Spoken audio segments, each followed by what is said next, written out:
Hello guys, ito po ang husband ko. Ibinahagi niya kung ano po ang itsura ng palengke sa Brega, Libya, malapit sa kanilang project site. Ngayon sa palengke.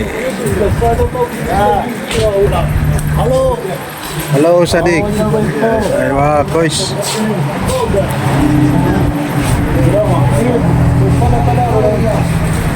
Thank you.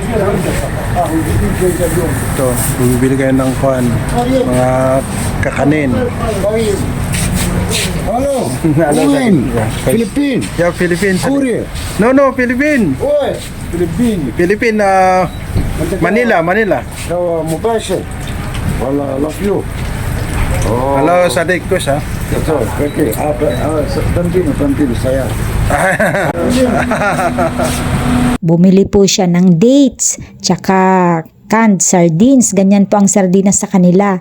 At syempre, nalimutan niya magbaon ng lotion. Bumili rin siya.